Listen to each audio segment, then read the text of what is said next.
All right, so thank you everyone for coming for the February community chat through our Accelerate Cabarrus meetup group. The intentions of this group are just to bring people together to share ideas, make connections, and accelerate your success. We're going to hold a community chat once a month. Right now they're held virtually, as you can see, but we're really hoping to get them in person, and they will be held at the Cabarrus Center, which is now open in downtown Concord, which I'm actually in right now, and so is Paige on this call. She has an office here. And for those of you who aren't familiar with the Cabarrus Center for Innovation and Entrepreneurship is a center that welcomes entrepreneurs, small businesses, and the community to come to a place that has resources, events, networking opportunities, and really just a one-stop shop to be able to help accelerate your success as an individual and a business here in Cabarrus County. So we're going to start off with some introductions of everyone that's on the call, and then we'll let Garrett take it away with his introduction, and we'll do some questions throughout that I have prepared, but feel free if you have a question, jump right in or throw it in the chat and we'll be able to answer your question. All right, so I'll start off with the introductions. I'm Danielle Kuhn. I'm the community manager here at the Cabarrus Center. I'm on site Monday through Friday, 8:30 to 5:30, so you'll see me if you stop by. I'm really here to facilitate all of the moving pieces, the operations and the hospitality for folks that come into the Cabarrus Center. So Paige, if you'd introduce yourself. Sure. I'm Paige Casterdale. I'm the executive director with Cabarrus Economic Development.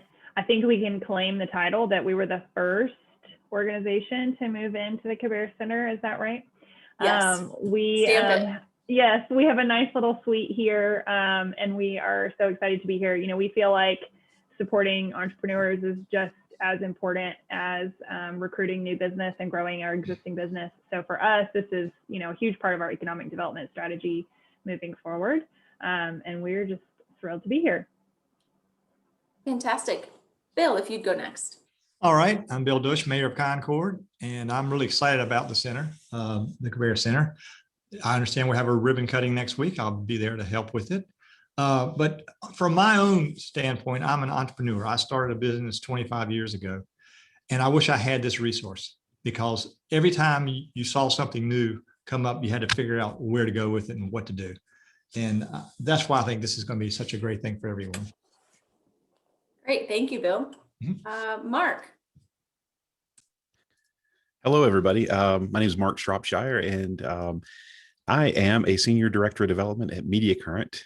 That's my day job, and that's a digital first agency out of Alpharetta, Georgia, but we have team members in 31 states across the country. So this has been an exciting year for remote work through the global health crisis. And but I've been a long time Concord resident, and so really excited about the Cabarrus Center and what's happening there, and just kind of wanted to pop in and hear what's happening and talk to some friendly faces. Thanks, Mark. And Mark actually joined as a member of Flywheel at the Cabarrus Center. So he has already started using the space, which is really exciting. That's right. I'm excited. Dylan. Man, you guys put me on blast. Hey, I'm Dylan. I'm with Market Street Studios. I am Garrett's partner in crime when it comes to all things Market Street Studios. I'm just here for moral support today, but more importantly, we just love what the Cabarrus Center is going to be doing in downtown Concord and Cabarrus County in general. Fantastic. All right, Garrett, take it away. Take it away. Yeah. You listened very carefully when I said I do not like to talk about myself, and then you just tell me to take it away. I'm Garrett Price. As Dylan mentioned, me and him own Market Street Studios, video production company here in Concord. I also own Carolina Portrait Designs / CPD Events, which is a photography company. And I also own and operate The Loft, which is a smaller private event space in downtown Concord. So you're not busy at all, right? No, I also have a wife. I have 3 kids, 8, 5, and 4 months old. And then he's sleeping over there right now, but we also have a 4-month-old puppy that I know we were just like, we're not busy enough with a newborn. Let's go ahead and let's drop a puppy into our laps. I know. But the puppy decided we were looking for him far before we actually got pregnant, and then they just happened to coincide to come together. So I mean, I started. Let's see. I was born and raised in Shelby. Grew up as an art kid. Always drawing, not really painting, more drawing. Really didn't like school at all, except for art class. So I knew when I graduated that I would want to do something along those lines. And I fell in love with graphic design. And so like I said, I didn't really like school, so therefore I didn't do very well. So when I graduated, I went to a community college. Not that there's anything wrong with that, but all my friends went off to four-year schools, and I stayed at home and went to Isothermal Community College. As a part of the graphic design major, I had to take a photography course. And when I got into that photography course, my world changed. And it became something that I was able to, when I say I was a drawer, like if I looked at something, I could draw it, right? For the most part. But if I had something in my head, I could never get that out of my head onto paper. But when I picked up a camera, I was able to then do that, right? So if I had something in my head, I could frame it up in the camera, take the picture, develop it, and there it was, right? And so I quickly shifted from graphic design to photography. I made such good friends with the teacher at that school that she gave me a key to the dark room, and I spent all my time in the dark room, developing all the different rolls of film that I was taking. So sat down with my parents and figured out where can I go to major in photography. Well, there was like the Art Institute of Charlotte, which was insanely expensive, and my parents said absolutely not. And then I found Appalachian State. They actually had a photography program up there, and technically it's called technical photography, which nobody really knew what that degree stood for at the time. Went up there, met with the professors, and decided like that's where I wanted to go. Spent 3 years up there, majored in photography, graduated, and immediately got a job in downtown Charlotte managing a studio. Actually, technically, I got the job in Hilton Head, South Carolina, photographing families on the beach. I have seen enough of white t-shirts and khakis and white t-shirts and jeans to last an absolute lifetime. But it was a job, right? So I had to go, I had to take it. But the guy that owned that business owned a studio in downtown Charlotte. So I worked there for about a summer. So I graduated in May, went down there close to the end of May, worked to September, and then he hired me to manage his studio here in Charlotte. So that was around 2007, 2008. I worked there for about a year and a half, almost 2 years. And then if anybody, I'm assuming everybody here on the call was alive in 2008, the economy just tanked, right? And photography quickly became one of those like extra expenses that just got cut out of every family's life. And his business just, I mean, it plummeted. And one day he came into the room where I was sitting and just said, "Hey man, I hate it for you, but like I can't afford to pay anymore. So Monday when you come, when Monday comes, don't come in." And I mean, that was really devastating, right? I mean, I was 20, I guess I was 22, 23 at the time. And I mean, it went from making the salary that I was making to Monday morning, nothing. So I spent a lot of time sitting around like, ooh, what am I going to do, right?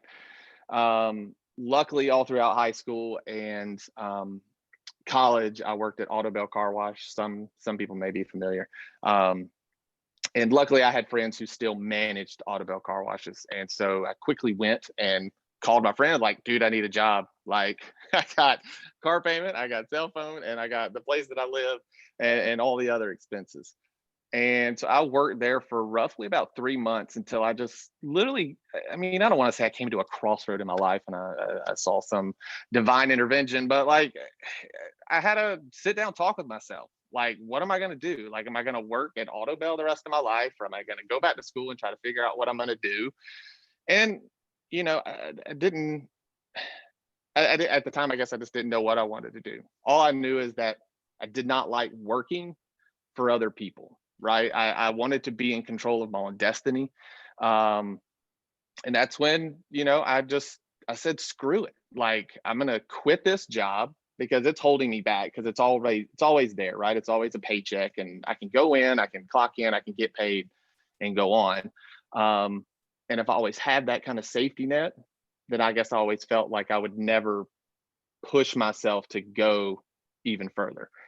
So I quit and just you start a photography company, right? It was Garrett Price Photography. Everybody does that and just puts their name in front of it. And, it one thing led to another. I just did the family session thing, or some seniors or some kids. And then of course I was at the age where everybody was kind of, my friends at least, were getting married, right? It's just that age. And I did one wedding, it turned into 2 weddings, and then it turned into 4 weddings, and so on and so forth, to where it just snowballed, right? And that's when I decided to break away from Garrett Price Photography.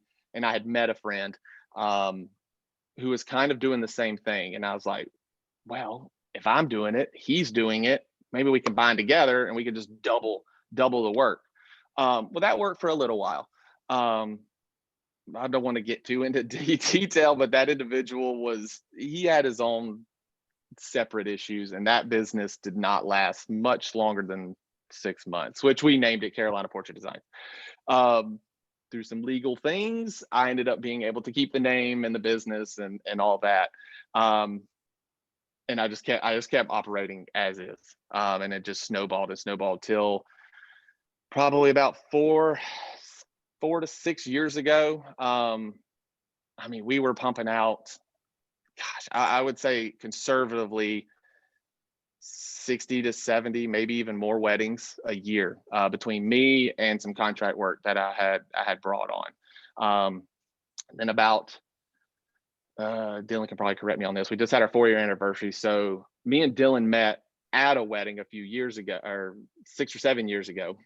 And that was just when video was starting to really kind of pick up, at least in the wedding industry, right? And Dylan was filming this wedding and I was photographing it, and he was still in college at the time. And I was just like, if you guys don't have nothing to do on the weekends and you want to make some extra money, like, the weddings that we're coming in, I will offer video to them. If they say yes, I'll do it. I'll send it to you.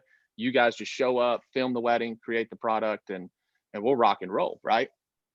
And so that's what we did for a couple of years as Dylan started to progress through. I think I met him either his sophomore or his junior year. And then once he got to become a senior, things started getting serious. As far as me seeing a need for video production just in this area. And I knew that he was going to be graduating. I really didn't know that much about video production. I knew how to run a business, but I didn't really know like the technical side of the video thing. So as he became closer to graduating, I basically asked him, like, I know you only know of Concord for me, but would you be willing to move here and start a video production company with me? He moved here about 5 years ago, 4.5 years ago. We started that business. I've kind of let the photography thing kind of go to the wayside.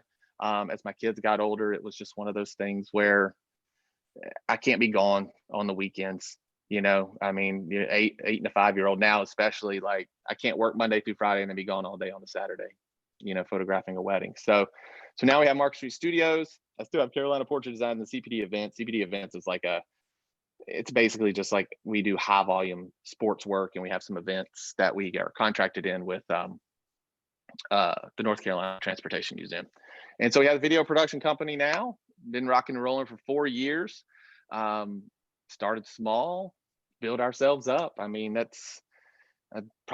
know, I didn't time myself how long I know I said I don't like to talk about myself, but here we are like 7 minutes later and I'm still going. So hop in there, You're Danielle. doing a really good job. Somebody ask some questions.